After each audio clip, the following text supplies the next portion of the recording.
মিসাইলের আঘাতে কাঁপছে ইসরায়েল। ইরানের দুটি পরমাণু কেন্দ্রে হামলা, ড্রোন প্রধান সহ 2 শীর্ষ কমান্ডার নিহত। সংঘাত শুরুর পর অন্তত 430 জনের প্রাণহানি। হামলায় যুক্তরাষ্ট্র যোগ দিলে সবার বিপদ দেখছেন ইরানের পররাষ্ট্রমন্ত্রী। মধ্যপ্রাচ্যের শান্তিতে ইসরায়েলকে বড় বাধা আখ্যা এরদোয়ানের। Unfortunately, we have heard that the U.S. may join this aggression.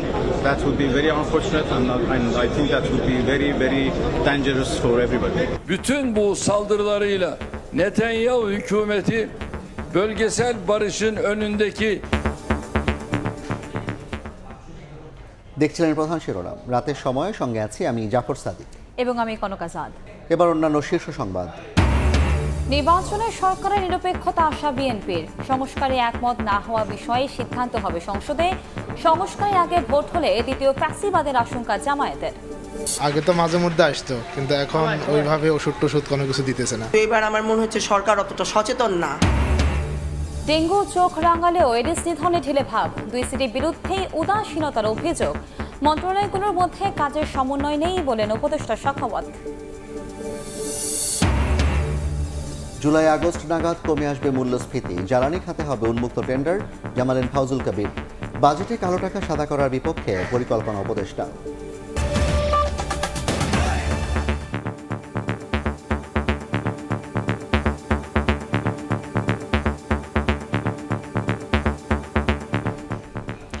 পাল্টাপাল্টি হামলায় কাঁপছে ইরান ও ইসরায়েল। শনিবার নাতাঞ্জ পরমাণু স্থাপনায় আঘাত হানে তেল আবিবের ক্ষেপণাস্ত্র।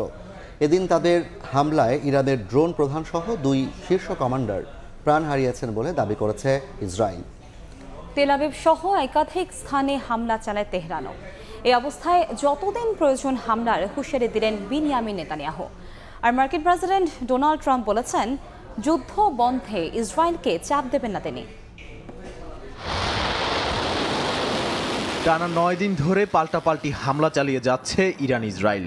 শুক্রবার স্থানীয় সময় ভোরে মধ্য ইসরায়েল ও তেল আবিবের কাছে গবেষণা কেন্দ্র ওয়াইজম্যান ইনস্টিটিউট সহ একাধিক স্থাপনায় হামলা চালায় ইরান। জবাবে ইরানের গুরুত্বপূর্ণ পারমাণবিক স্থাপনার অঞ্চল ইস্পাহান সহ দেশটির পশ্চিমাঞ্চলে থাকা ক্ষেপণাস্ত্র উৎক্ষেপণ কেন্দ্র লক্ষ্য করে দফায় দফায় হামলা চালায় দখলদার ইসরায়েল। একই সঙ্গে নাতাঞ্জ পরমাণু স্থাপনাকেও লক্ষ্যবস্তু বানায় তারা। এছাড়া বেশ কিছু ইরানি ড্রোন ভূপাতিত করার দাবিও করে ইহুদি বাহিনী। চলমান সংঘাতের মধ্যেই ইরানের উত্তরাঞ্চলের সেমনান শহরে 5.1 মাত্রার ভূমিকম্প অনুভূত হয়। শহরটির কাছেই একটি মহাকাশ ও ক্ষেপণাস্ত্র কেন্দ্রের অবস্থান হওয়ায় তা নিয়ে তৈরি হয়েছে নানা গুঞ্জন। এর মধ্যে মার্কিন প্রেসিডেন্ট ডোনাল্ড ট্রাম্প বলেন, ইরানে হামলা বন্ধে ইসরায়েলকে কোনো ধরনের চাপ দেয়া উচিত হবে না। ইসরায়েলি প্রধানমন্ত্রী বিনিয়ামিন নেতানিয়াহু বলেছেন, লক্ষ্য অর্জনে হামলা চালিয়ে যাবে তার দেশ। 20,000 ক্ষেপণাস্ত্র এবং একটি উন্মাদ শাসক গোষ্ঠীর পারমাণবিক বোমার হুমকি, এটা ইসরায়েলের অস্তিত্বের সংকট। যতদিন লাগবে ততদিন লড়ব। এদিকে আগামী সোমবার রুশ প্রেসিডেন্ট ভ্লাদিমির পুতিনের সঙ্গে বৈঠকে বসছেন ইরানের পররাষ্ট্রমন্ত্রী আব্বাস আরাকচি বলে জানিয়েছে গণমাধ্যম। নাদিম মারজান, সময় সংবাদ। ইরান ইসরায়েল সংঘাতে যুক্তরাষ্ট্র যোগ দিলে পরিস্থিতি সবার জন্য ভয়াবহ হবে। শনিবার ওআইসি সম্মেলনে একথা বলেছেন ইরানের পররাষ্ট্রমন্ত্রী। মধ্যপ্রাচ্যের শান্তিতে ইসরায়েলকে সবচেয়ে বড় বাধা হিসেবে আখ্যা দিয়েছেন তুরস্কের প্রেসিডেন্ট এরদোয়ান। এদিকে নিয়ম রক্ষার বৈঠকে ইরান ইসরায়েল সংঘাত বন্ধে কিছুই করতে পারেনি জাতিসংঘের নিরাপত্তা পরিষদ।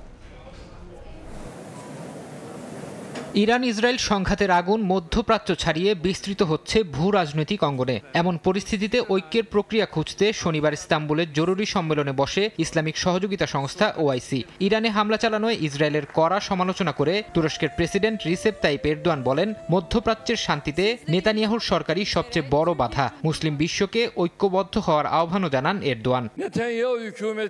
এই আক্রমণের মাধ্যমে নেতানিয়াহুর সরকার আবারও প্রমাণ করেছে যে তারা আঞ্চলিক শান্তির পথে সবচেয়ে বড় বাধা।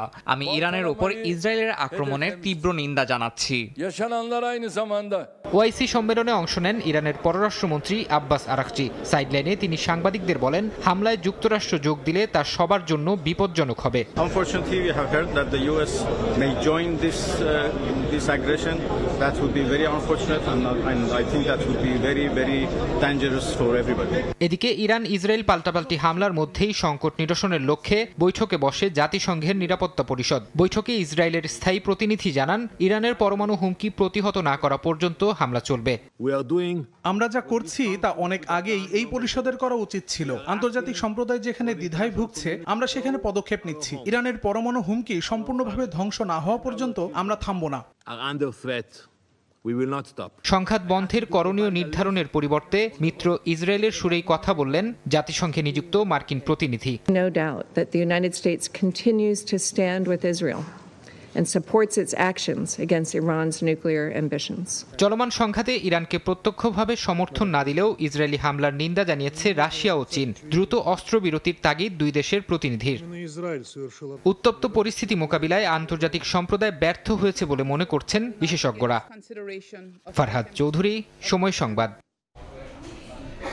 ইসরায়েলে আয়রন ডোম ও ডেভিডাল স্লিং এর মতো আধুনিক প্রতিরক্ষা ব্যবস্থা ভেদ করে লক্ষ্যে পৌঁছাচ্ছে ইরানের ক্ষেপণাস্ত্র। এক্ষেত্রে দেশটি ব্যবহার করছে সিজিল, হোভেজি সহ আধুনিক ক্রুজ মিসাইল। তেহরানের ন্যূনতম হাতিয়ার হাইপারসনিক ক্ষেপণাস্ত্র। এতে দিশেহারা হয়ে পড়েছে দখলদার বাহিনী। দুই দেশের এই যুদ্ধে কি কি অস্ত্র ব্যবহার হচ্ছে তা নিয়ে আলোচনা চলছে আন্তর্জাতিক মহলে। পাল্টাপাল্টি সংঘাতে উত্তপ্ত ইরান ইসরায়েল। যুদ্ধক্ষেত্রে শক্তিমত্তার জানান দিতে পিছপা হচ্ছে না কেউই। অথচ সংঘাত শুরুর পর অনেকেই তাচ্ছিল্য করেছিল ইরানকে, প্রশ্ন তুলেছিল তাদের সক্ষমতা নিয়ে। কিন্তু সপ্তাহ পেরোতেই দৃশ্যপটই পাল্টে দিয়েছে আয়াতুল্লাহ খামেনির ইরান। দেশটির এমন সাফল্যে কি কি অস্ত্র ব্যবহার হচ্ছে এবং ইসরায়েলি আকাশ প্রতিরক্ষা ব্যবস্থা আয়রন ডোমকে ভেদ করে কিভাবে তাদের লক্ষ্যে আঘাত আনছে, এ নিয়ে চুলচেরা বিশ্লেষণ চলছে আন্তর্জাতিক মহলে। মার্কিন গোয়েন্দা সংস্থার মতে ইরান মধ্যপ্রাচ্যের সবচেয়ে বড় ও বৈচিত্র্যময় ব্যালিস্টিক ক্ষেপণাস্ত্রের ভান্ডার গড়ে তুলেছে।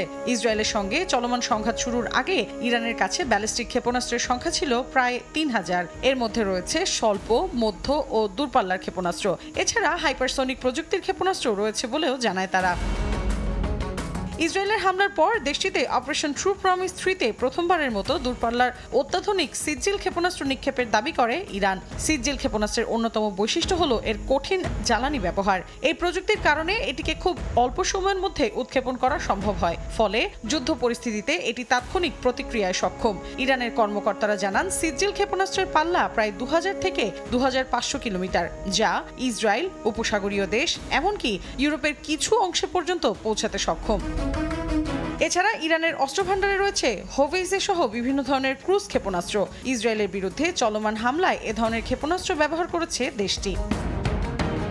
আল জাজিরার বিশ্লেষক গ্যাটোপুলোস বলেন, ইরানের হাতে এখন হাইপারসনিক ক্ষেপণাস্ত্র রয়েছে, যা ক্রমাগত উন্নত ও পরিণত ব্যালিস্টিক ক্ষেপণাস্ত্র প্রতিরক্ষা ব্যবস্থারই প্রত্যক্ষ ফলাফল। হাইপারসনিক ক্ষেপণাস্ত্রগুলো র্যাডারে ধরা পড়লেও প্রতিহত করা কঠিন বলেও জানান তিনি। কিছু হাইপারসনিক ক্ষেপণাস্ত্রের সঙ্গে হাইপারসনিক গ্লাইড ভেহিকেল HGV সংযুক্ত থাকে। এটি একটি যুদ্ধাস্ত্র যা শব্দের চেয়ে ৫ গুণ দ্রুত গতিতে উড়তে ও দিক পরিবর্তন করতে সক্ষম।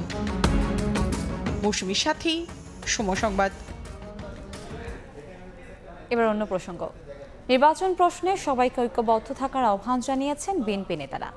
ভোটের সময় অন্তর্বর্তী সরকার নিরপেক্ষ থাকবে বলে আশা দলটির। সংস্কারে একমত না হওয়া বিষয়ে সংসদ সিদ্ধান্ত নেবে বলে জানিয়েছেন বিএনপি মহাসচিব। লন্ডন বৈঠকের পর নির্বাচনের রোডম্যাপ নিয়ে রাজনৈতিক দলগুলোর মধ্যে টানাপোড়েন অনেকটাই কেটে গেছে। এখন তফসিল ঘোষণা ও নির্বাচনী প্রস্তুতির বিষয়ে ইসিকে তাগাদা দিতে সরকারের প্রতি আহ্বান জানিয়ে আসছে বিএনপি। শনিবার বিকেলে ঢাকা রিপোর্টার্স ইউনিটি মিলনায়তনে বাংলাদেশের বিপ্লবী ওয়ার্কার্স পার্টির প্রতিষ্ঠাবার্ষিকীর পুনর্মিলনী অনুষ্ঠানে যোগ দেন বিএনপি নেতারা। নির্বাচন প্রশ্নে সবাইকে ঐক্যবদ্ধ থাকার আহ্বান জানান তারা। ভোটের সময়ে অন্তর্বর্তী সরকার নিরপেক্ষ থাকবে বলেও আশা দলটির নেতাদের। অপরাজনীতিগুলো নিয়ে আসছে, এটা নিয়ে আসার কারণ হলো যে আমাদের ঐক্যকে ফাটল ধরানোর জন্য। এই ঐক্য ফাটল ধরানো যাবে না। যদি বাংলাদেশকে একটা সুন্দর বাংলাদেশ দেখতে চান, সেইটাকে মনে রেখে আমাদের প্রত্যেকে রাজনীতি করতে হবে। রাজনৈতিক দল ক্ষমতায় আসবে নির্বাচনের মাধ্যমে। আমরা আশা করব এই সরকার একটা নিরপেক্ষ সরকার এখনো থাকবে, নির্বাচনের সময় থাকবে। সকলের আশা পূরণ করতে হলে একটি সুষ্ঠু নিরপেক্ষ নির্বাচনের জন্য এই সরকারের নিরপেক্ষতা অত্যন্ত গুরুত্বপূর্ণ। এ সময় বিএনপি মহাসচিব বলেন, বেশিরভাগ সংস্কার প্রস্তাবে একমত হলেও বাকি বিষয়ে বাস্তবায়নে উদ্যোগী হবে পরবর্তী নির্বাচিত সংসদ। লন্ডন বৈঠকে নতুন বাংলাদেশ গঠনে আশা তৈরি হচ্ছে বলেও জানান মির্জা ফখরুল। এই আন্দোলনের প্রধান দল বিএনপির ভারপ্রাপ্ত চেয়ারম্যান জনাব তারেক রহমানের সঙ্গে অন্তর্বর্তীকালীন সরকারের প্রধান উপদেষ্টা ডক্টর প্রফেসর মোহাম্মদ ইউনূস তিনি একটা সভা করলেন এবং সেই সভায় তারা কতগুলো বিষয়ে একমত হলেন। এটা নিঃসন্দেহে আমাদের সকলের কাছে একটা অত্যন্ত আশার বাণী সামনে এনে দিয়েছে। আমরা আশ্বস্ত হচ্ছি যে সামনে ফেব্রুয়ারি মাসে একটা নির্বাচন হবে, তার মাধ্যমে আমাদের কিছুটা হলেও আমরা আমাদের সেই আশাগুলো পূরণ করার একটা সুযোগ তৈরি হবে। এনসিপির নিবন্ধনের আবেদনে স্বাগত জানান বিএনপি মহাসচিব। এই অভ্যুত্থানের মধ্য দিয়ে আহমেদ সালেহীন, সময় সংবাদ, ঢাকা।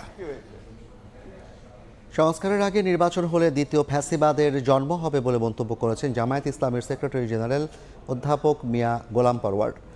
সকালে যশোর শিল্পকলা একাডেমিতে আয়োজিত রোকন সম্মেলনে একথা বলেন তিনি। নির্বাচন নিরপেক্ষ করতে সরকারকে সহযোগিতা দিতে জামায়াত প্রস্তুত আছে বলেও জানান তিনি।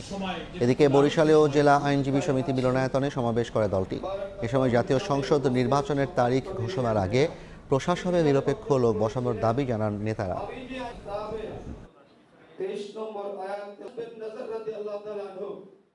সংস্কার ছাড়া নির্বাচনে গেলে সেই নির্বাচন গ্রহণযোগ্য হবে না, সেই নির্বাচনে জাতীয় মুক্তি হবে না, সেই নির্বাচনে আরেকটা ফ্যাসিবাদের জন্ম হবে। লোয়ার হাউস, আপার হাউস দুই জায়গাতেই প্রপোর্শনেট রিপ্রেজেন্টেটিভ মানে সারা দেশে নির্বাচন হবে, যে দল যত পার্সেন্ট ভোট পায় ভোটের ভিত্তিতে আপার হাউসে উচ্চকক্ষে সদস্য নির্ধারণ করা হয়। সরকারের সহযোগিতা ছাড়া নির্বাচন আয়োজন সম্ভব নয়, তাই সরকারের সঙ্গে যোগাযোগ রাখছে কমিশন। সময় হলেই জানা যাবে ভোটের দিনক্ষণ। সকালে আগারগাঁওয়ে কর্মকর্তাদের প্রশিক্ষণের উদ্বোধন শেষে কথা জানান প্রধান নির্বাচন কমিশনার। এদিকে ময়মনসিংহে এক অনুষ্ঠানে মৎস্য প্রাণী সম্পদ উপদেষ্টা বলেছেন, সংস্কার বাস্তবায়ন ও রাজনৈতিক দলগুলোর মধ্যে সমঝোতার ভিত্তিতেই নির্ধারিত সময় হবে নির্বাচন। শনিবার সকালে আগারগাঁও নির্বাচনী প্রশিক্ষণ ভবনে নির্বাচনী আইন ও বিধি নিয়ে নির্বাচন কর্মকর্তাদের দিনব্যাপী প্রশিক্ষণের আয়োজন করে নির্বাচন কমিশন। প্রথম পর্যায়ে অংশ নেন 50 কর্মকর্তা। প্রশিক্ষণের উদ্বোধন করেন প্রধান নির্বাচন কমিশনার। প্রশিক্ষণ কর্মসূচির উদ্বোধন ঘোষণা করছি। প্রশিক্ষণ শেষে সাংবাদিকরা সিএসির সঙ্গে কথা বলতে চাইলে বাগড়া দেন নির্বাচন কমিশন সচিব।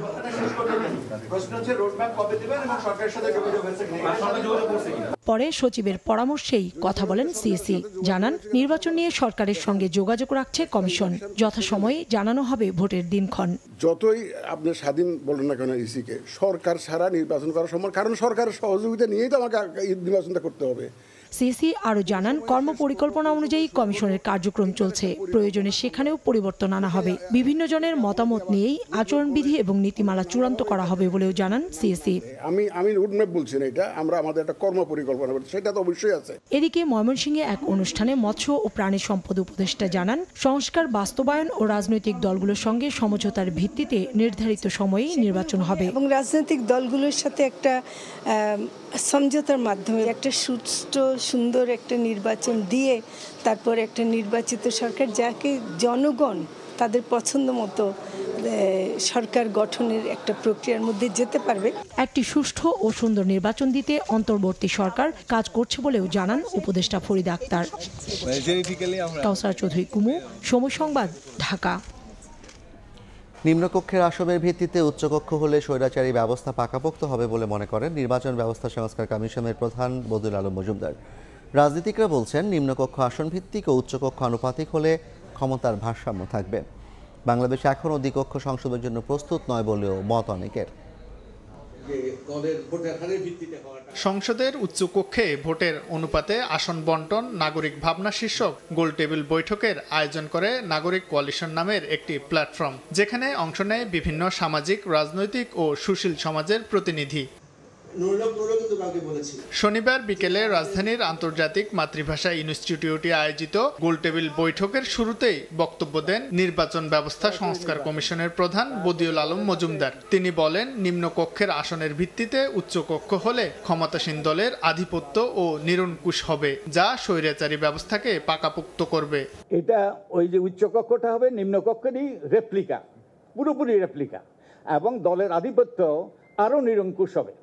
ওই যে আমাদের স্বৈরাচার সৃষ্টি হয়েছে, এইভাবে যদি হয় স্বৈরাচার আরও পাকাপোক্ত হবে। বৈঠকে অংশ নেওয়া অন্য বক্তারা বলেন, নিম্নকক্ষ আসন ভিত্তিক ও উচ্চকক্ষ আনুপাতিক ভিত্তিতে হলে ক্ষমতার ভারসাম্য থাকবে। তবে কেউ কেউ মনে করেন বাংলাদেশ এখনো দ্বিকক্ষ সংসদের জন্য প্রস্তুত নয়। আমাদের দল 2021 সালে যখন ঘোষণা করি তখন আনুপাতিক হারে নির্বাচন আমাদের দলের ঘোষণাপত্রে ছিল। আমরা বলছি টোটাল নির্বাচনটা আনুপাতিক হারে। পরে অন্য দলের কথা চিন্তা করে আমরা আমাদের পজিশন থেকে সরে এসেছি যে অন্তত একটা কক্ষ, সেটা আপার হাউস। দেশের গণতান্ত্রিক ব্যবস্থা এগিয়ে নিতে রাজনৈতিক দলগুলোর ঐক্যের জোর দেন বক্তারা। শাহিন আলম, সময় সংবাদ, ঢাকা।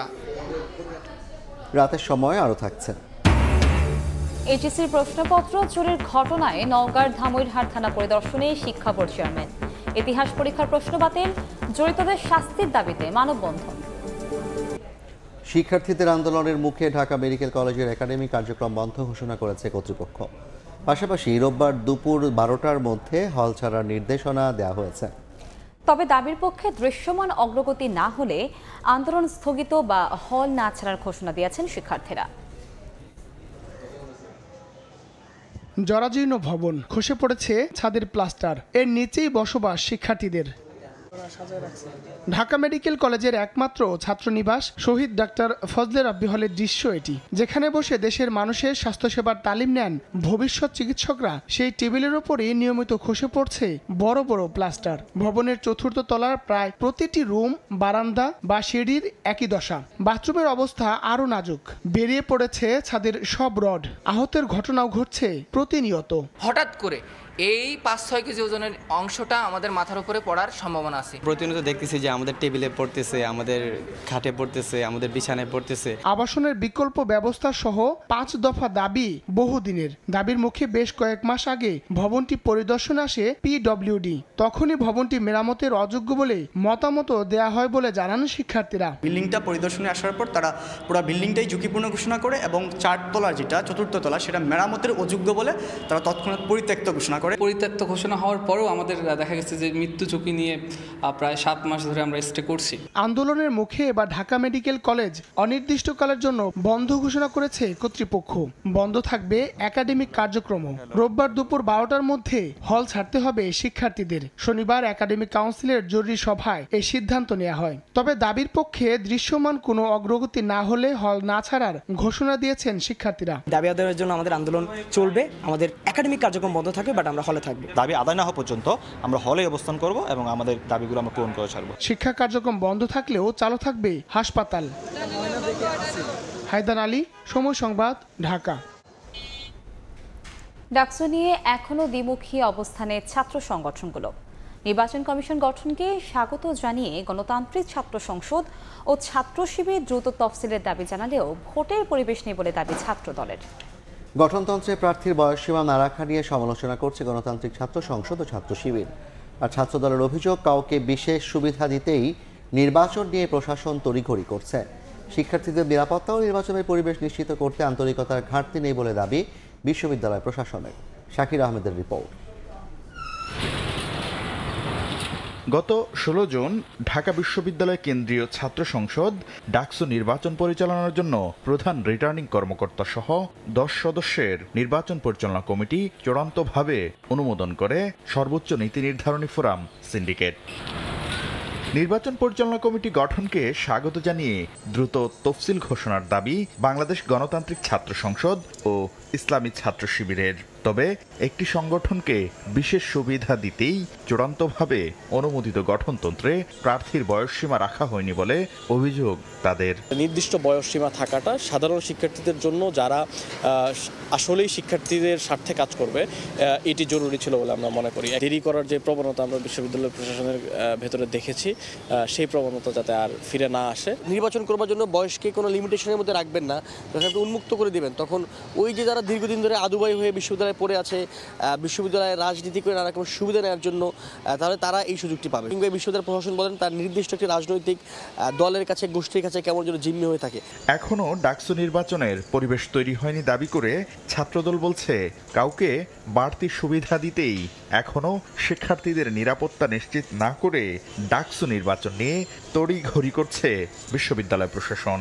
প্রশাসন যদি মনে করে 2019 সালের মতো একটি পক্ষকে সুবিধা দেওয়ার জন্য বা তড়িঘড়ি করে একটি নির্বাচন যেনতেন নির্বাচন আয়োজন করে ফেলবে, তাহলে সেক্ষেত্রে আমাদের মনে হয় যে শিক্ষার্থীদের যে পূর্ণ অধিকার নিশ্চিতের জন্য যে ডাকসুর স্বপ্ন বা আকাঙ্ক্ষা রয়েছে সেটি বাস্তবায়ন হবে না। কাউকে বাড়তি সুবিধা দেওয়ার সুযোগ নেই জানিয়ে বিশ্ববিদ্যালয় প্রশাসন বলছে, লেভেল প্লেইং ফিল্ড ও নির্বাচনের পরিবেশ নিশ্চিতে সর্বোচ্চ চেষ্টা করা হচ্ছে। ছাত্রলীগের ঝটিকি মিছিল কোথায় করেছে?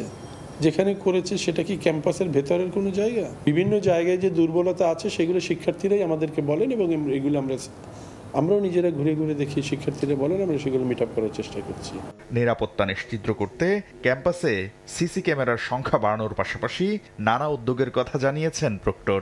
শতভাগ প্রোটেকশন আছে এটা কেউ বলতে পারবে না। শাকির আহমেদ, সময় সংবাদ, ঢাকা। জুলাই আগস্ট নাগাদ মূল্যস্ফীতি কমে আসবে বলে জানিয়েছেন বিদ্যুৎ, জ্বালানি ও খনিজ সম্পদ উপদেষ্টা ফাউজুল কবির খান। দুপুরে সিরডাপ মিলনায়তনে আলোচনা সভায় তিনি আরও বলেন, দুর্নীতি ও অপচয় দেশের অর্থনীতির সবচেয়ে খারাপ দিক, কমিয়ে আনতে দরকার জাতীয় ঐকমত্য। উপদেষ্টা আরও বলেন, জ্বালানি খাতকে দুর্নীতিমুক্ত করতে উন্মুক্ত টেন্ডার দেওয়া হবে।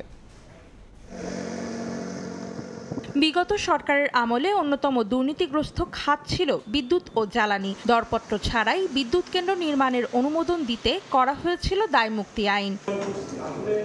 অন্তর্বর্তী সরকার দায়িত্ব নিয়ে এই অবস্থার পরিবর্তন করার চেষ্টা করেছে বলে জানান জ্বালানি উপদেষ্টা। অর্থনীতি সমিতি আয়োজিত বাজেট আলোচনায় তিনি বলেন, এর সুফল হিসেবে বিদ্যুৎ ও জ্বালানির খরচ কমে জিনিসপত্রের দাম হ্রাস পাবে। দুর্নীতি ও অপচয়কে দেশের অর্থনীতির জন্য সবচেয়ে খারাপ দিক উল্লেখ করে তা কমিয়ে আনতে জাতীয় ঐকমত্যের গুরুত্ব তুলে ধরেন জ্বালানি উপদেষ্টা।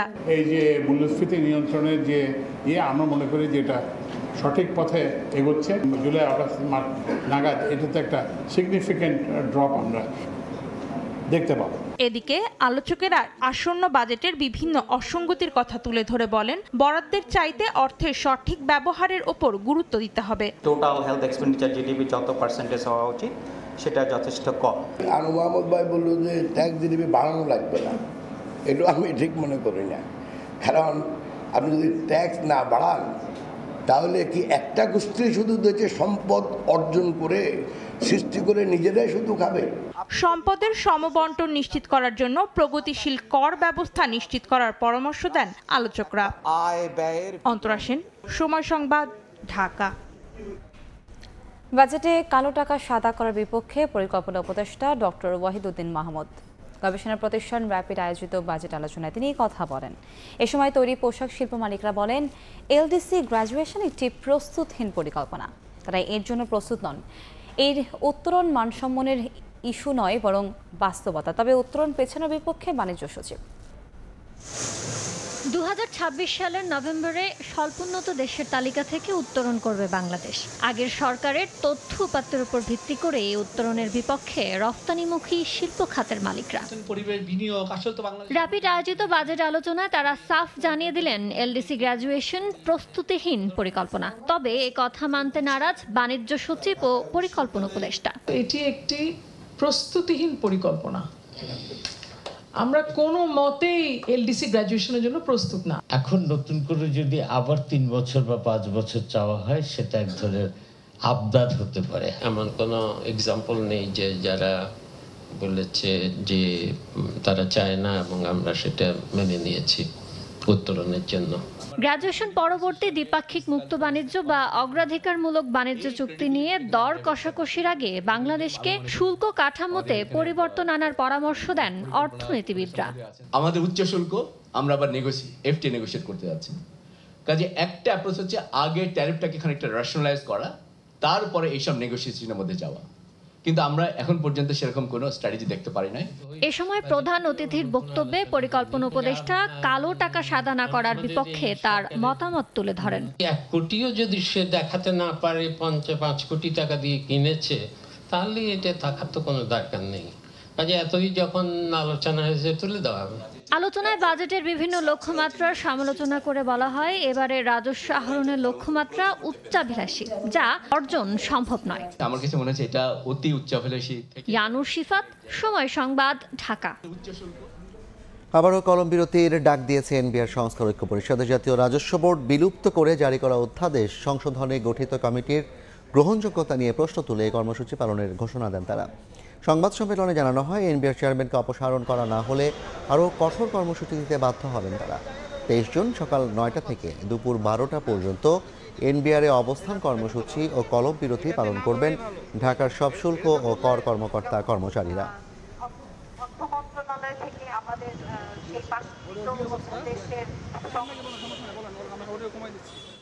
অত্যন্ত উদ্বেগের বিষয়, এই কমিটিতে এনবিআর সংস্কার ঐক্য পরিষদের কোনো প্রতিনিধিকে অন্তর্ভুক্ত করা হয়নি, এমনকি তাদের সাথে কোনোরূপ আলোচনাও করা হয়নি। অবিলম্বে জাতীয় রাজস্ব বোর্ডের চেয়ারম্যানকে অপসারণ করতে হবে। তার মাধ্যমে রাজস্ব সংস্কার বিষয়ক কার্যক্রম সময়ক্ষেপণ বই আর কিছু নয়। চট্টগ্রাম বন্দর ব্যবস্থাপনা বিদেশিদের হাতে তুলে দেয়া, রাখাইনে করিডোর দেওয়ার সিদ্ধান্তের প্রতিবাদে আগামী 27 ও 28 জুন চট্টগ্রাম অভিমুখে রোড মার্চ করবে সিপিবি। সংবাদ সম্মেলনে দলটির সাধারণ সম্পাদক রুহিন হোসেন প্রিন্স দাবি করেন, সরকারের এখতিয়ার বহির্ভূত কর্মকাণ্ড জনগণের মধ্যে গভীর উদ্বেগের সৃষ্টি করেছে। বন্দর ইজারা দেওয়া হলে জাতীয় সম্পদের উপর বিদেশি কর্তৃক প্রতিষ্ঠিত হওয়ার পাশাপাশি দেশের সার্বভৌমত্ব ও নিরাপত্তাও হুমকির মুখে পড়বে বলেও মন্তব্য করেন তিনি। আওয়ামী সরকার সহ বিগত সব সরকারের আমলে স্বার্থবিরোধী অসম চুক্তি বাতিলের দাবি জানান সিপিবির সাধারণ সম্পাদক। দাবি জানাচ্ছি আমরা, দেশকেই এর খেসারত দিতে হবে। সর্বোপরি এই ডিপি ওয়ার্ল্ড কোম্পানির সঙ্গে দেশের সম্পদ ও সার্বভৌমত্ব রক্ষায় দেশবিরোধী সকল পদক্ষেপ অবিলম্বে বাতিল করতে হবে। এসব দাবি আদায়ে আমরা আগামী 27 ও 28 জুন 2025 সাম্রাজ্যবাদ বিরোধী দেশপ্রেমিক জনগণের উদ্যোগে ঢাকা থেকে চট্টগ্রাম রোড মার্চের কর্মসূচি গ্রহণ করেছি এবং আপনাদের মাধ্যমে আনুষ্ঠানিকভাবে এই কর্মসূচি সফল করতে দেশবাসীর প্রতিও আহ্বান জানাচ্ছি। নওগাঁয় ট্রাঙ্ক ভেঙে এইচএসসির প্রশ্ন চুরির ঘটনায় ধামইরহাট থানা পরিদর্শন করেছেন রাজশাহী শিক্ষা বোর্ডের চেয়ারম্যান সহ তদন্ত কমিটি। বাতিল করা হয়েছে ফাঁস হওয়া ইতিহাস পরীক্ষার প্রশ্ন। থানা চত্বরের ভেতরে নিরাপত্তা বলয়ের মধ্যে চুরির ঘটনায় জড়িতদের শাস্তির দাবিতে মানববন্ধন করেছেন এলাকাবাসী। নওগাঁর ধামইরহাট থানায় আসন্ন এইচএসসি পরীক্ষার প্রশ্ন ফাঁসের ঘটনায় দোষীদের বিচার দাবিতে এলাকাবাসী বিক্ষোভ সমাবেশ ও মানববন্ধন করেছে। শনিবার দুপুরে ধামইরহাট উপজেলা চত্বরে এই মানববন্ধন করা হয়। প্রশ্নপত্র কিভাবে যায় কারাগারে, কারাগারে গিয়ে কিভাবে এটা আসামির হাতে ফাঁস হয়, এটা আমার মানে প্রশ্ন। থানাতে যদি আমরা একটা পাবলিক পরীক্ষার কোশ্চেন রাখে, প্রশ্নপত্র রাখে, যদি আমরা এখানে নিরাপত্তা না পাই, তাহলে আমরা কোথায় যাব? যেই জড়িত থাক, আমরা চাই যে এটির একটা কঠিন শাস্তি হোক। এদিকে বিকেলে ধামইরহাট থানায় তদন্তে আসেন রাজশাহী শিক্ষা বোর্ডের চেয়ারম্যান সহ উচ্চ পর্যায়ের একটি দল। তদন্তকারী দলের সদস্যরা থানার ভেতরে শিক্ষা বোর্ড থেকে প্রেরণ করা প্রশ্নপত্রের ট্রাঙ্কগুলো খতিয়ে দেখেন। এ ঘটনায় তদন্ত সাপেক্ষে দোষীদের বিচারের আশ্বাস দেন। কোনো একজন আসামি এখানে রাখা হয়েছিল, তো আমরা আশঙ্কা করছি যে হয়তো বা তারই কাজ। তো এটা আমাদের তদন্ত কমিটি গঠন করা হয়েছে। যে প্রশ্নের সেটটি এইভাবে বাইরে পাওয়া গেছে, সেই প্যাকেটের আমাদের এই সকল কেন্দ্রের ওই সেট আমরা বাতিল করার সিদ্ধান্ত গ্রহণ করেছি। মঙ্গলবার রাতে থানায় রক্ষিত প্রশ্নপত্রের একটি ট্যাঙ্কের তালা খোলা সহ বেশ কিছু প্রশ্নপত্র ছড়িয়ে ছিটিয়ে থাকা অবস্থায় দেখতে পায় পুলিশ। এ ঘটনায় একজন সাব ইন্সপেক্টর ও এক পুলিশ সদস্যকে প্রত্যাহার করা হয়েছে। এছাড়া জেলা প্রশাসনের পক্ষ থেকে 3 সদস্যের একটি তদন্ত কমিটি গঠন করা হয়েছে। এমআর রকি, সময় সংবাদ, নওগাঁ। ঢাকার 2 সিটি কর্পোরেশনের বহুতল ভবনে মিলেছে এডিসের লার্ভা। কয়েকদিনের ভারী বৃষ্টিতেই ভয়াবহ হচ্ছে ডেঙ্গু পরিস্থিতি। এজন্য নগর কর্তৃপক্ষের উদাসীনতাকে দুষছেন নগরবাসী। যদিও কর্তৃপক্ষের দাবি মশক নিধনে ওয়ার্ড পর্যায়ে কাজ করছে মনিটরিং সেল। ডেঙ্গুর বিস্তার রোধে রয়েছে বিটিআই লার্ভিসাইড প্রয়োগের চিন্তাও। বিশেষজ্ঞরা বলছেন ডেঙ্গু মোকাবিলায় জরুরি ভিত্তিতে র্যাপিড ক্র্যাশ প্রোগ্রাম চালু করা উচিত। আবু সাইদ নিশানের রিপোর্ট।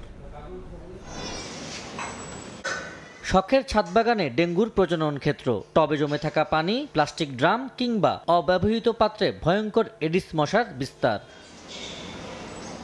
ঢাকার 2 সিটি কর্পোরেশনের এমন অনেক বহুতল ভবনে মিলেছে ডেঙ্গুর বাহক এডিসের লার্ভা। এবার বর্ষার আগেই ডেঙ্গুর চোখ রাঙানিতে বেড়েছে আতঙ্ক। নগরবাসী বলছেন সরকারি উদ্যোগ চোখে পড়ছে না তাদের। এছাড়া সচেতন নন সাধারণ মানুষও। আগে তো মাঝে মধ্যে আসতো, কিন্তু এখন ওইভাবে ওষুধ টষুধ কোনো কিছু দিতেছে না। বাড়ির আনাচে কানাচেগুলো পরিষ্কার রাখা, তো এটা আর কি নাগরিক হিসেবে আর কি এটা আমাদেরও একটা দায়িত্ব।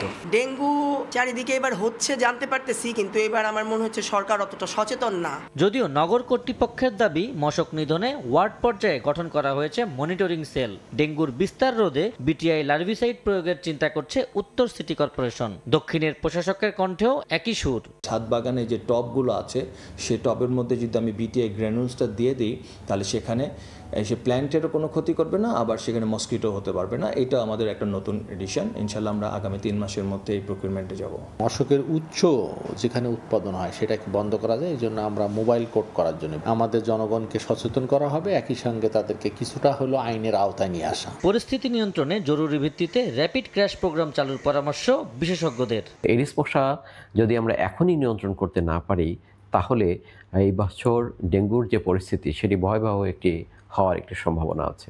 ডেঙ্গু মোকাবেলায় সিটি কর্পোরেশনের উদ্যোগের পাশাপাশি জনসচেতনতার বিকল্প নেই বলেও মত বিশেষজ্ঞদের।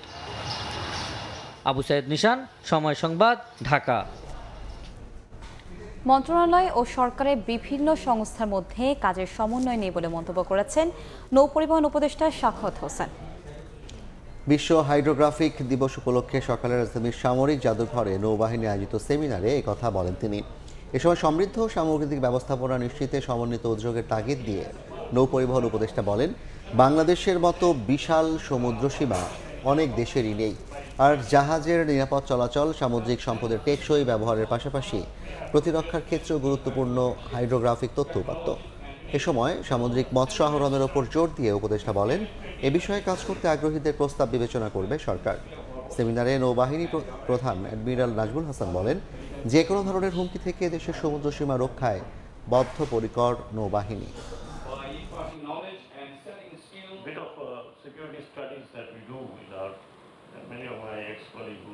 The Bay of Bengal forms the foundation of our economic prosperity, acting as a lifeblood that sustains our nation. Bangladesh Navy plays a pivotal role in guarding this bay, ensuring our safety from all kinds of threats. My experience of this last 10 months that in our country the ministries have no connection with each other. Everybody is doing their own. It's not today. It's right from the beginning. Imagine somebody comes and they repair the road, and next day somebody comes and digs the road. That's what we see every time in Dhaka city. First of all comes the TNT, they dig the road, then they repair. Then they come the Wasa and they dig the road, they repair. And then somebody else comes and he digs the road because something else has to be done. This is the scenario in the government as well. Banani কবরস্থানে চিরনিদ্রায় শায়িত হলেন দেশ বরেণ্য আলোকচিত্র শিল্পী চঞ্চল মাহমুদ। এর আগে দুপুরে তার মরদেহ নেওয়া হয় ঢাকা বিশ্ববিদ্যালয়ে। সেখানে তাকে শেষ শ্রদ্ধা জানাতে ছুটে আসেন দীর্ঘদিনের সহযোদ্ধা আর সংস্কৃতি জনেরা।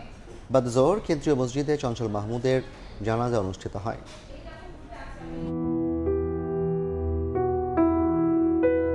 ক্যামেরাকে পুঁজি করে কাটিয়েছেন বর্ণাঢ্য জীবন, ফ্রেম বন্দি করেছেন মানুষের আবেগ ও সংগ্রামের মুখচ্ছবি। তাই তো তার বিদায়ে কাঁধে ক্যামেরা নিয়ে হাজির দীর্ঘদিনের সহযাত্রীরা। যে ক্যামেরার চোখ দিয়ে তুলে ধরেছেন সময়ের সেরা মুখচ্ছবি, বিদায়ের দিনে তাকে ঘিরে থাকা সেই চোখেও বেদনার জল। চঞ্চল মাহমুদের শেষ ইচ্ছে অনুযায়ী দুপুরে মরদেহ নেওয়া হয় ঢাকা বিশ্ববিদ্যালয়ের কেন্দ্রীয় মসজিদ প্রাঙ্গণে। শোক সন্তপ্ত হৃদয়ে তাকে শ্রদ্ধা জানান আলোকচিত্র জগতের সহযোদ্ধা আর সংস্কৃতিজনেরা। তার পোর্টফোলিও যদি দেখি তাহলে সত্যিকার অর্থে আমাদের শিল্প সাহিত্য সংস্কৃতিতে যারা আছে তারা প্রত্যেকেই সেখানে ছিল। অথচ তারপরেও কিন্তু এই মানুষটা যখন শেষ সময়ে যখন এত বিপদে ছিল তার পাশে খুব বেশি মানুষ ছিল না। আমরা যাদের সাথে কাজ করি, যারা আমাদের কাছে আইকন ফটোগ্রাফার হিসেবে, আসলে তারাই ওনার হাত ধরে আসা। বাদ জোহর নামাজে জানাজা শেষে মরদেহ নেওয়া হয় বনানী কবরস্থানে। সেখানেই চিরনিদ্রায় শায়িত হন দেশ বরেণ্য এই আলোকচিত্র শিল্পী। মামুনুর রশিদ পনেল, সময় সংবাদ, ঢাকা। ফেনীর মুহুরী নদীর ভাঙা বাঁধ মেরামত করছে পানি উন্নয়ন বোর্ড। টেকসই নতুন বাঁধ নির্মাণের জন্য ৭,৩৪০ কোটি টাকার প্রকল্প প্রস্তাবনা দেওয়া হয়েছে। এদিকে বৃষ্টি বন্ধ হওয়ায় নেমে গেছে নদীর পানি, তবে এখনও দুর্ভোগ কাটেনি বাসিন্দাদের। ৬ শতাধিক পুকুরের মাছ ভেসে যাওয়ায় নিঃস্ব হয়েছেন অনেকে। একের পর এক জিও ব্যাগে ভরা হচ্ছে বালু, ফেলা হবে বাঁধের ভাঙা স্থানে। ফেনীর মুহুরী নদীর ভাঙা বাঁধ মেরামতে চলছে এমন কর্মযজ্ঞ। উজান, ঢল আর টানা বৃষ্টিতে বৃহস্পতিবার রাতে মুহুরী নদীর উত্তর বড়িয়া নামক স্থানে বাঁধ ভেঙে যায়। এতে প্লাবিত হয় ৬টি গ্রাম, ক্ষতিগ্রস্ত হয় রাস্তাঘাট। শনিবার পানি নেমে যাওয়ায় বাঁধ মেরামতে কার্যক্রম শুরু করে পানি উন্নয়ন বোর্ড। কাজের তদারকি করছে সেনাবাহিনীর কনস্ট্রাকশন টিম। পানি উন্নয়ন বোর্ড জানায়, মুহুরী, কহুয়া ও সিলোনিয়া নদী পাড়ের ১২২ কিলোমিটার টেকসই বাঁধের জন্য ৭,৩৪০ কোটি টাকার প্রকল্প প্রস্তাবনা দেওয়া হয়েছে। ভাঙন কবলিত স্থানটিতে আমরা জিও ব্যাগ, জিও টিউব এবং অন্যান্য সরঞ্জাম দিয়ে এরা দ্রুত বন্ধ করার জন্য চেষ্টা করব এবং আমাদের কাজ চলমান আছে। এদিকে বৃষ্টি বন্ধ হওয়ায় নেমে গেছে নদীর পানি, তবে এখনো দুর্ভোগ কাটেনি বাসিন্দাদের। ৬ শতাধিক পুকুরের মাছ ভেসে যাওয়ায় নিঃস্ব হয়েছেন অনেকেই। নদী যদি মনে করেন খনন করে তাহলে ভবিষ্যতে আরো এদিক দিয়ে বানলেও আরেক দিক দিয়ে পড়বে। বারবার করে যায়, কোনো মেরামত করে না, হালকা ভাবে করে যায়। আমরা বারবার ক্ষতিগ্রস্ত হই। এক কুমো জল আসছিল, জলগুলো কষ্ট মশে কাছে কষ্ট মশে এখন গড় ডুবিয়ে ব্যবস্থা করি। ভারতের উজান থেকে নেমে আসা পাহাড়ি ঢল ও গত কয়েকদিনের টানা বর্ষণে বৃহস্পতিবার রাতে মুহুরী নদীর উত্তর বড়িয়া নামক স্থানে বাঁধ ভেঙে যায়। এতে ৬টি গ্রামের বিভিন্ন বাড়িঘর তলিয়ে যায়। ফুলগাজী বাজারে পানি ওঠায় দোকানপাটের মালামাল ক্ষতিগ্রস্ত হয়। আতিয়া সজল, সময় সংবাদ, ফেনী। সব জটিলতা কাটিয়ে অবশেষে জুলাই থেকে গার্মেন্টস পণ্য পরিবহনে সরাসরি কার্গো সার্ভিস চালু করতে যাচ্ছে চট্টগ্রাম শাহ আমানত বিমানবন্দর। প্রথম পর্যায়ে একটি বিদেশি প্রতিষ্ঠান সপ্তাহে 2টি ফ্লাইট পরিচালনার আগ্রহ দেখিয়েছে। ইউরোপগামী পণ্যগুলো উজবেকিস্তান এবং অন্য রুটের পণ্য যাবে চীন হয়ে। স্বাক্ষর টিপুর ক্যামেরায় বিস্তারিত জানাচ্ছেন কমল দে। ভারত আকস্মিকভাবে ট্রান্সশিপমেন্ট সুবিধা বাতিল করার পরপরই বিকল্প পথ খুঁজতে শুরু হয় চট্টগ্রাম শাহ আমানত বিমানবন্দর দিয়ে কার্গো পণ্য পাঠানোর তোড়জোড়। এই প্রক্রিয়ায় মুখোমুখি হতে হচ্ছে নানা চ্যালেঞ্জের। বিশেষ করে ইউরোপ আমেরিকায় পণ্য পাঠাতে প্রথম প্রয়োজন বিশেষায়িত RA3 জোন এরিয়া গড়ে তোলা। একই সঙ্গে অত্যাধুনিক যন্ত্রপাতি স্থাপনের কোনো বিকল্প ছিল না। ইউরোপে কার্গো ফ্লাইট অপারেশনকে টার্গেট রেখে মূলত আমাদের এখানে RA3 যে সিকিউরিটি ফ্যাসিলিটিসগুলো রাখা দরকার, সেই ফ্যাসিলিটিসগুলো এনশিওর করার জন্য যে প্রস্তুতি প্রয়োজন আমাদের, সেটাই আমরা আমাদের কাজটা চলমান রয়েছে। দেশের অর্থনীতিকে গতিশীল রাখতে শাহ আমানত বিমানবন্দর কর্তৃপক্ষ নিজেরাই কার্গো সার্ভিস চালু করতে নানা পক্ষের সঙ্গে আলোচনা শুরু করে। এর মধ্যে সপ্তাহে 2টি কার্গো বিমান পরিচালনার মাধ্যমে বাংলাদেশি কার্গো পরিবহনে রাজি হয় চট্টগ্রাম ইপিজেড এবং কোরিয়ান ইপিজেডে সবচেয়ে বড় বিনিয়োগকারী একটি প্রতিষ্ঠান। মাঝারি সাইজের এই কার্গো বিমানের একটি উজবেকিস্তান এবং অন্যটি চীনে পণ্য পরিবহন করবে বলে জানিয়েছেন বিমানবন্দর পরিচালক। মাঝারি সাইজের বিমান অপারেট করবে, যেটা ইনিশিয়ালি প্রথম দিকে RA3 জোন হওয়ার আগ পর্যন্ত তারা হয়তো বা উজবেকিস্তানে নিবে, ওখান থেকে বাই রোডে তারা ইউরোপ নিবে, আর চায়নার কোনো জায়গায় তারা নিয়ে যাবে এইসব ছোট ছোট মাঝারি সাইজের বিমানে। চট্টগ্রাম নগরীতে 2টি বিশাল ইপিজেডের পাশাপাশি 250-র বেশি গার্মেন্টস কারখানা থাকলেও জরুরি এয়ার শিপমেন্টের ক্ষেত্রে রাজধানী ঢাকায় ছিল ভরসা। এক্ষেত্রে শাহ আমানত বিমানবন্দরে কার্গো সার্ভিস চালু হওয়াকে রফতানি বাণিজ্যের জন্য বিশেষ মাইল ফলক হিসাবেই দেখছেন তৈরি পোশাক খাতের ব্যবসায়ী নেতারা। চট্টগ্রাম থেকে কার্গো বিমান চলাচলের ব্যবস্থা করা হয় তাহলে কিন্তু এটা অনেক ভালো হবে, কারণ এটাতে চট্টগ্রামে যারা ব্যবসায়ী আছে তাদের জন্য খরচ কমবে, সময় বাঁচবে এবং এটাতে ঢাকার উপর চাপও কমবে। উল্লেখযোগ্য পরিমাণে গার্মেন্টস পণ্য রপ্তানি না হলেও যাত্রীবাহী বিমানের মাধ্যমে চট্টগ্রাম শাহ আমানত বিমানবন্দর মধ্যপ্রাচ্যের দেশগুলোতে বিপুল সবজি রপ্তানি করছে। চলতি বছরের এপ্রিল পর্যন্ত 7,32,000 কেজি এবং 2024 সালে 43,12,000 কেজি কার্গো পণ্য পাঠিয়ে 3,14,00,000 টাকা আয় করেছে। শুধু যে তৈরি পোশাক রপ্তানি হবে তা কিন্তু নয়, যথাযথ ব্যবস্থা নেওয়া হলে ইউরোপ এবং মধ্যপ্রাচ্যের বিভিন্ন দেশে সবজি ও ফল রপ্তানিতে গুরুত্বপূর্ণ ভূমিকা রাখতে পারে এই চট্টগ্রাম শাহ আমানত বিমানবন্দর। অবশ্য 2005 সাল থেকে এয়ার এমিরেটস এবং ইত্তেহাদ চট্টগ্রাম শাহ আমানত বিমানবন্দরে কার্গো ফ্লাইট পরিচালনা করে আসলো। করোনা লকডাউনের সময় 2021 সালে তা বন্ধ হয়ে যায়। কমল দে, সময় সংবাদ, চট্টগ্রাম। ব্রাজিলের দক্ষিণাঞ্চলে হট এয়ার বেলুন দুর্ঘটনায় অন্তত 8 জন নিহত হয়েছেন। দেশটির সান্তা কাতারিনা রাজ্যে শনিবার সকালে মর্মান্তিক এই দুর্ঘটনা ঘটে। স্থানীয় গভর্নর জানান, বেলুনটিতে 22 জন যাত্রী ছিলেন। এখনও নিখোঁজদের সন্ধানে তল্লাশি চালাচ্ছে উদ্ধারকারী দল। সামাজিক মাধ্যমে ছড়িয়ে পড়া ভিডিওতে দেখা যায়, আকাশে থাকা অবস্থায় বেলুনটিতে হঠাৎ আগুন ধরে যায়, কিছুক্ষণের মধ্যেই মাটিতেও পড়ে যায়। এ পর্যায়ে শীর্ষ সংবাদ জানিয়ে দিচ্ছি আরেকবার। মিসাইলের আঘাতে কাঁপছে ইসরায়েল। ইরানের 2টি পরমাণু কেন্দ্রে হামলা, 2 শীর্ষ কমান্ডার নিহত। যুক্তরাষ্ট্র যোগ দিলে সবার বিপদ দেখছেন ইরানের পররাষ্ট্রমন্ত্রী। নির্বাচনে সরকারের নিরপেক্ষতা আশা বিএনপির। সংস্কারে একমত না হওয়া বিষয়ে সিদ্ধান্ত নেবে সংসদে। সংস্কারের আগে ভোট হলে দ্বিতীয় ফ্যাসিবাদের আশঙ্কা জামায়াতের। এই ছিল রাতের সময়। সঙ্গেই থাকুন সময়।